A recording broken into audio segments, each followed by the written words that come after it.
If you haven't watched part 1 yet, make sure you do that first. Link in the description. It's November 2012 now, and Super Street is still going strong as well. Jonathan Wong gives us a talking. The community has gotten pretty segregated, and the internet only made this easier. Basically, he said that he was tired of the trash talking and all the hate. Just respect the builds and get along. Even if you don't like what was done with the car, or even if the car was a pile of crap, you don't have to be a jerk. In a way, this has gotten better. I don't think there is nearly as much of a line between import and domestic as there used to be, and trends like stance has become a bit more moderate, and the entire scene has become a bit more mixed at any given car show or meet. On the other hand, the comment sections of the internet are even more saturated with haterade. I'll talk more about the internet later. The R35 is still easily the undisputed king of the streets at this point, and in 2012 has gotten even faster. A lot faster. But this particular car is actually an earlier model, but was tuned by Phoenix Power, who, incidentally, made some rare parts for the MR2 as well. It made 864 horsepower, and featured all kinds of cool carbon fiber bits. By now, Super Street is featuring models in a big way. I don't know if it was competition from Import Tuner, or just Jonathan Wong wanting more sexy ladies, but they certainly made an impact. This was also a rare issue where they got to one of the future top models first, Gen Tran or Gen Q. That was one of the cool things about Super Street in general. Even if someone or some trend was unknown at first, they were on it. It felt more real, and I think it just got to the point where what/who they featured started to actually set the trends. So far I've talked about Modified Mag, Modified Luxury and Exotics, Import Tuner, and Super Street. But I haven't talked about DSport. It never seemed to gain the success of some of the others, probably because it did not have Prime Media publishing it. When it first started in 2002, it was called DragSport, but soon changed to DSport in 2004. As a side note, Peterson Publishing is the company that originally started most of the tuner mags, such as Super Street, but they were eventually acquired by Prime Media. DSport was published by Hard Media. They saw themselves as more of a technical magazine. There was a lot of crossover, but if you had to put each of the magazines on a spectrum, a magazine like Import Tuner would probably be at one end with tuner culture content, and DSport would be further on the other end with technical articles. A good example of this is this article on how to take good rolling shots. Another one is this article on their project car and its transmission swap. It wasn't only high-level technical stuff, but it definitely leaned that way. It may have seemed intimidating for a brand new car enthusiast. The reason I picked this February 2013 issue up was because of the cover car. That year I had box seats to the Formula D finals in Irwindale, and saw Daigo Saito take first place. His car was a salvaged Toyota Soarer, that's Lexus SC430 for those in America, that had been nearly destroyed in the tragic tsunami that had hit the coast of Japan. Winning with this car was a symbolic win for Japan that meant more than just being good at drifting. Like most Formula D cars, it was heavily modified, and I can't overstate that enough. It was basically a completely stripped custom car that had carbon fiber body panels meant to look like a Soarer. It also was powered by a 2JZ GTE making over 1,300 horsepower. Okay, back to Super Street. And with one exception, it's going to be Super Street only from now on. This is the October issue of 2013, and Super Street, along with Import Tuner, is clearly establishing itself as an industry leader. In another whole shot, Jonathan Wong is obviously wrestling with where exactly the magazine is going. Instagram is ubiquitous by now, and Super Street has developed a following of 1 million followers. The printed pages can't keep up, but as usual, he is pushing the brand forward, even if it means outside of the actual magazine. Super Street has also grown beyond only the JDM scene to express a love of all things cool and automotive. He asks fans for feedback, recognizing that you can't please everyone, but as he says, no guts, no glory. One of my favorite cars featured in this issue is this blue S2000. Now, I said I'm not into Hondas, and I have another confession to make. I don't really like convertibles either. These things never really made me a fan of the S2000 despite knowing it's a good car, but I could really respect this particular car. It's full of rare and high quality JDM parts, with every detail being selected for a specific reason. The owner also said that it has evolved quite a bit over time. This is a philosophy I can really identify with. I've never been in a rush to do anything with the MR2, and I only get genuine parts that do what I want, even if it takes a lot of searching or I had to save up. I figure if you're going to do something, do it right. And by this time, I was out of school and finally getting enough money to do some cool stuff. A month later, Super Street featured one of the most well-known cars in the current car culture's history, and by far the most famous MR2 ever. The infamous Red Devil MR2. The owner is a guy named Armand, and a personal friend of mine. He's not around anymore, but has made a huge impact on the stance scene, increased MR2 popularity by tenfold, and was generally just an awesome chill dude. He was always a voice of reason on the forums too. And for all of you about to ask, no, he did not die. His MR2 has the crazy wide TRD 2000 GT kit and insanely wide wheels, with a static ride height that seemed near impossible. At the time, he had a mostly stock engine, but later made over 400 wheel horsepower. In another article, there's a small but very telling blurb. It shows a little girl with her dad and his car and says, "Don't worry, Dad, I would rather be working under the hood than laying on top of it." It's cute, but reveals the role of women in the eyes of the staff and probably most of the readers.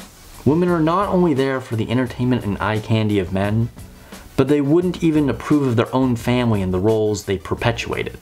Like I said before with the girl's RSX, just feature the car, not her, just because she's a woman. Feature the models, but don't make a backhanded comment about them later like this. There's nothing wrong with being an import model.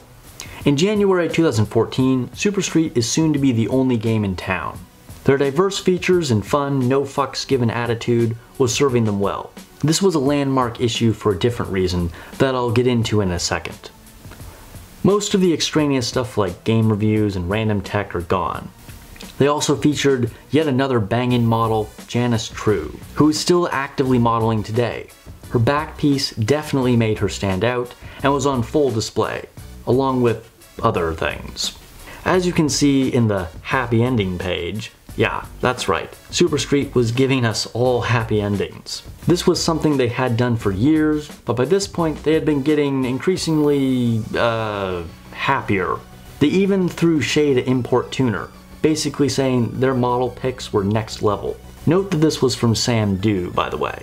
This February/March 2014 issue is the last Import Tuner we are going to look at. And later that summer, sadly it would be shut down along with others such as Honda Tuning. Modified Mag would get cut even sooner. That being said, this issue was lit. There was a double feature of MR2s. I remember being genuinely surprised when I saw this. The MR2 really was getting noticed more now. They were also featured in one of my favorite shoot locations. Some of you probably recognize these cars and might even be following them on Instagram.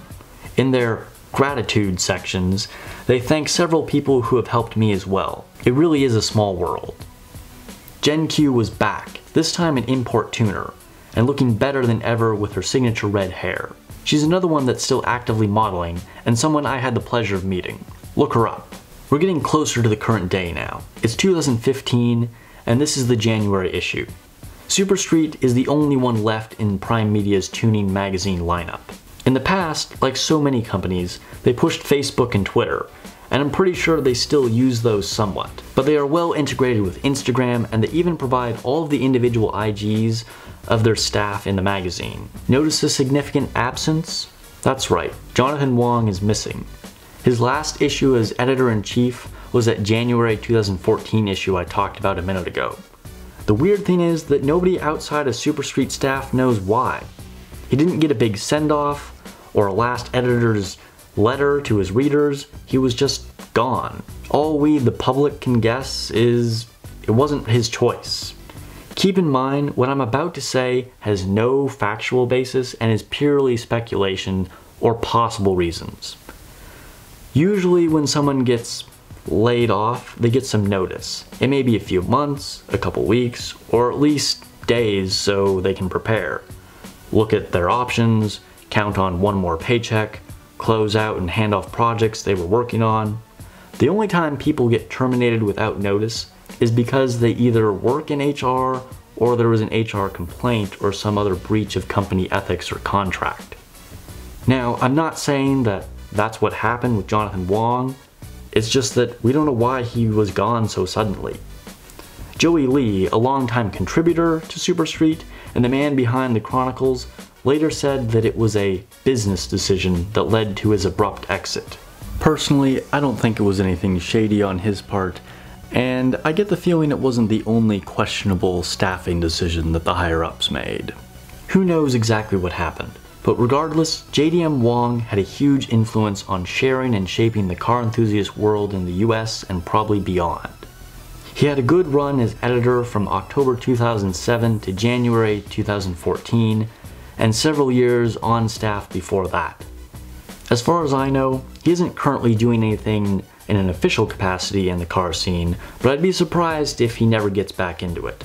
He can be largely credited with making Superstreet the sole survivor, and he was always looking for new ways to innovate, be it importing rare JDM parts, or push the brand into the age of the internet and social media while still valuing the printed page.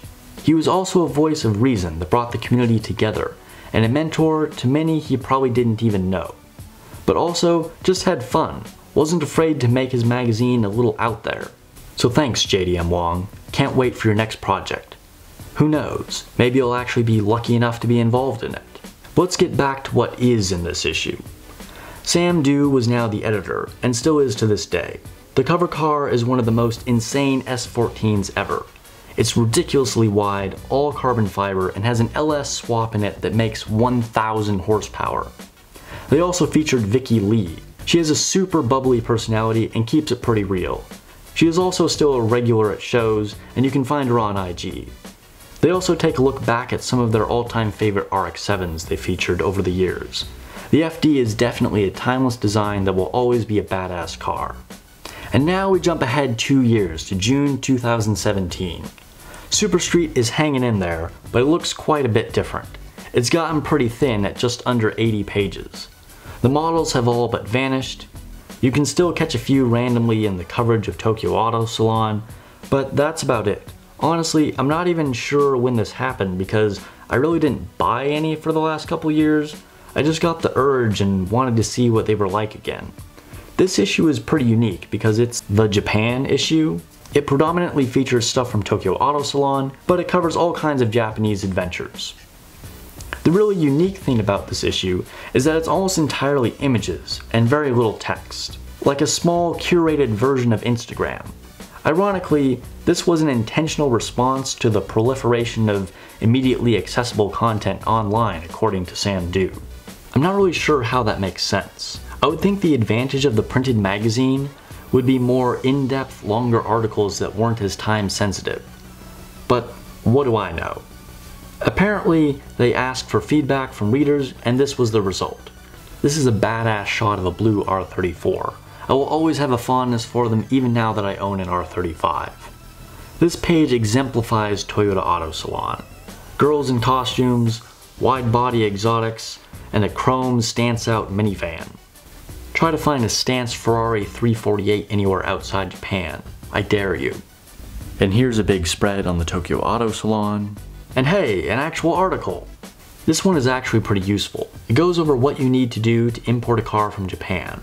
It includes the 25-year rule and other options like show car only and potentially getting it emission compliant from California. It also suggests some importing companies. This was of particular interest at the time because of the recently importable R32 Skyline. And as a side note, I feel like if you imported a Skyline and it's not a GTR, you wasted your time and money. And that brings us to today. This is the newest issue of Superstreet, October 2018. The look has changed again. It's definitely clean.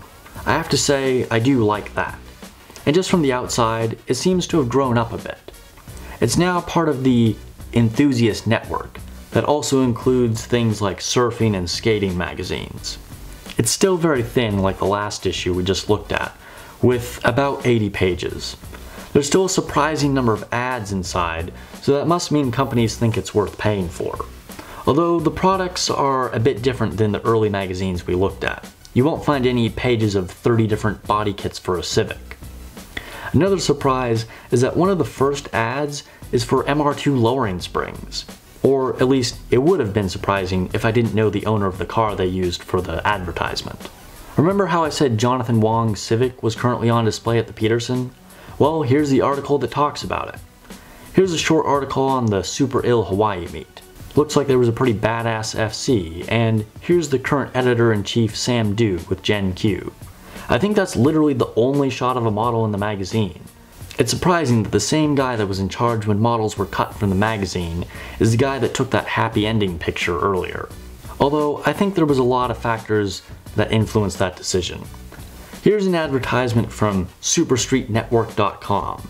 They say, "Still the best tuner site ever." The spin-off of their tagline, "The best tuner mag ever." It's funny that now Import Tuner and Honda Tuning are like subdivisions of Superstreet, as well as European Car. You can find them on Instagram too, but there isn't a whole lot going on there. I'm honestly not sure what the point of keeping the brand names alive is, since they aren't really utilizing them. They say you can get more articles, photos, galleries, and girls. They definitely have articles and lots of photo galleries, but the high quality images that actually have editing are pretty limited. You'll find most of those in the magazines anyway. As for girls, you can tell there aren't as many new girls interested in getting into import modeling. Readers' rides are a thing of the past, but that happened a while back. The cover article is a decent length and has some great shots of this 240Z. But when you actually read it, you realize the word count is pretty low. I think this speaks to people's generally shorter attention span for reading nowadays. Perhaps the best actual article is on the pros and cons of the RB26 versus the 2JZ. Fantastic engines and good info, if not a little dry. The whole magazine just feels less fun. I said it looked like it had grown up a bit, but I think maybe it did a little too much. Superstreet's trademark humor has been lost. The energy, the models, the readers' rides, hell, most of the content of any kind is gone. So let's break this down a bit. Honda Tuning died. Modified died. Import Tuner died. And all of the spin-off mags like Luxury and Exotics died. The only ones left are DSport, which is really dry nowadays, but in some ways still looks stuck in the past, and Superstreet. So let's look at the potential reasons for a number of these magazines going out of print. Then I'll talk about reasons for the change in content. The import tuner scene saw a huge boom in the 90s and early 2000s. It was the popular new trend, so it led to a proliferation of magazines. Now think about your lower division econ class. The demand for tuner content went up, so the supply of it was increased to reach that demand.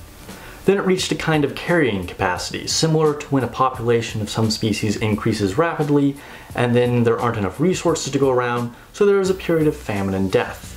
So magazines had to be cut. They outgrew the consumer base too fast. This is what happened with magazines like Modified, Luxury, and Exotics. Then the demand slowly started to decline more and more, so publishers were forced to start cutting back more because of the supply was still too much. Not to say that the scene died or that there weren't still tons of enthusiasts all around the world, but it wasn't the new trend anymore. To compound this problem, the internet made every form of news and entertainment more accessible than waiting for a monthly magazine, not just tuner magazines. Other newer sources like speed hunters that are native to online content skip the magazine stage entirely. Even beyond this, social media made things even more instant and further pulled people away from magazines. Because literally anyone could post up cool stuff and anyone could see it. The other issue is that the internet as a whole, including social media, is really moving towards video. So even an article written online is unlikely to get as much attention because most people would rather watch a video, like this one. And this is something I think Superstreet has not tapped into nearly enough. Why don't they make more video content? Basically, they have turned into a multimedia brand, not a magazine. They organize events like Super Ill Meets, which are awesome by the way. They publish their magazine, small as it may be. They're a force on Instagram, and they even sell apparel and random stuff like hydro flasks. The current landscape simply won't indulge something that's just a magazine anymore. And to Super Street's credit, they've done this better than a lot of people who have made the printed page their trade. But there's no reason why they can't still pack those pages full of dope content and features. Sam Dew and the team are doing some really cool stuff, but I'm not sure about the actual magazine. And this brings me to the shift in content. Way back in the day, tuner magazines were pretty focused on technical articles and ways to actually tune your car. Later they included event coverage and did big features on impressive builds. Then more started including models, and eventually they started even including stuff on clothing, games, and cameras. I won't rehash every change I talked about, but you get the idea. Why are we now left with short articles, no models, no random fun stuff? As far as technical articles go, a lot of that stuff is just easier to Google and click on the right forum thread, or even just ask questions on a Facebook group. But please don't be that person that's done literally no research and just starts asking absurd questions. Anyway, there aren't as many big feature-worthy events as there once was, with people favoring casual stuff like cars and coffee. And when there is a big event, you probably already checked it out online. So those kinds of time-sensitive topics don't fit well for a magazine. As for the decrease in depth of the features and builds, I'm not sure what to say about this. Honestly, this is the type of content that seems like the best fit for a physical magazine. Although, video would probably be even better, but it's not like they're really doing that anyway. I think cutting stuff like game reviews was pretty natural, because there's plenty of other sources for that information. And there's no need to take up the precious few pages as it is. And then there's one of the biggest changes, the lack of models. There's a lot of things going on here. Part of it is the fact that it's just way easier for girls interested in modeling to get exposure than it used to be. If you can hire a photographer to take some bomb pictures of you and then post it on IG and get tens or even hundreds of thousands of followers and endorsements, do you really need to model for a car magazine? Most of them are not actually into cars anyway. The other thing is that there's been a subtle cultural shift to de-emphasize gender roles, and some people may even look down on modeling. On the negative side, this may make it more difficult for girls who are actually interested in modeling and want to get into the car scene in that capacity. The fans miss them too. On the other hand, it may make a more welcoming environment for female car enthusiasts who are uncomfortable with models or the implicit implication that they should lounge around on their own car. Hopefully this more gender-neutral magazine will be more welcoming to female enthusiasts. This could lead to more car girls getting into the scene and feel like they belong. In a perfect world, both would be possible. Actual female car enthusiasts could hang out and enjoy cars like any car guy without being bothered. Models could be admired and not treated like a hoe by guys or other girls. We could all get along, appreciate every build, and just enjoy the tuner car lifestyle. Except, we all know that's probably not possible. It's like Jonathan Wong said, you can't make everyone happy. You can focus on a specific population like young male enthusiasts that like Japanese cars, or you can go wide and appeal to people of all genders, all types of cars, games, music, etc. This is the crux of the problem. If everyone is okay with it, probably nobody loves it. There's no easy answer, and there's probably no real right answer either. One thing I do hope is that the community in general becomes more and more welcoming of anyone who's interested in the car world, no matter who they are or what aspect they enjoy. This video is already getting ridiculously long, but here's one final thought. Given that car content, like most other things, has clearly moved mostly from the printed page to online, it's more awesome and easily accessible than ever, right? Or is it? The internet used to be a huge, wide open resource to explore. Now it's mostly controlled by algorithms. Did you like this? Did you tap that? Well, here's some similar shit. You end up consuming variations of the same shit over and over again with idiots like you that fell into the same algorithm to act as an echo chamber in the comments section. Trends go wild with us all building the same car because we're all using the same reference point. I think I'd like my internet a little less curated. As for this, I found it a little disappointing. It lost some of its personality somewhere along the way. The good stuff is out there, guys. It just takes a little bit more digging.